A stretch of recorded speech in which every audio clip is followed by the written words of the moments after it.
Bumuo ng Special Investigation Task Group ang pulisya para tutukan ang kaso ng pagpatay sa isang American marine biologist sa Negros Oriental. Ang biktima ay isa sa mga ekspertong tumestigo noon sa arbitration case ng Pilipinas laban sa China. May unang balita, si Darlene Kai.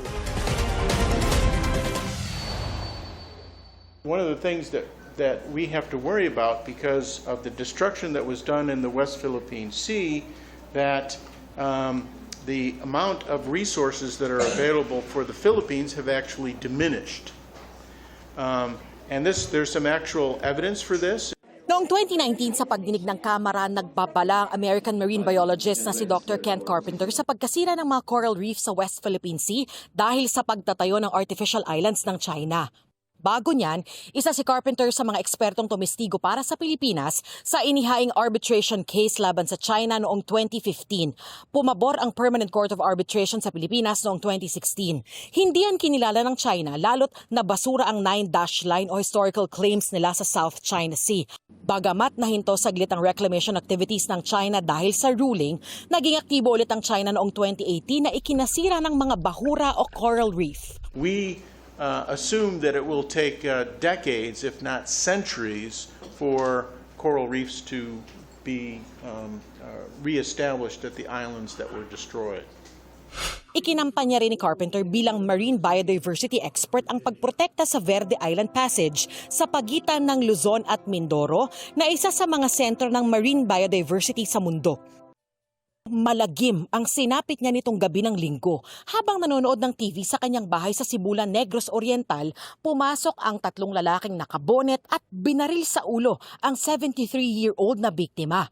Bukod dyan, there is an allege that the live-in partner was raped, and then these armed individuals robbed the house. ligtas naman ng live-in partner. May mga kinuha po sila mga gamit doon, a laptop, some cash, and isang backpack na containing some IDs, yun lang po. Then, umalis na yung mga salarin. Sabi ng PNP, negosyante ang napatay na American national at mula 1975 ay pabalik-balik sa Pilipinas. Isa ring research associate sa Silliman University sa Dumaguete si Carpenter. Sa kanilang mensahe ng pagpupugay, pinuri ng pamantasan ng anilay groundbreaking contributions ni Carpenter para maipaunawa sa daigdig ang marine biodiversity ng Pilipinas.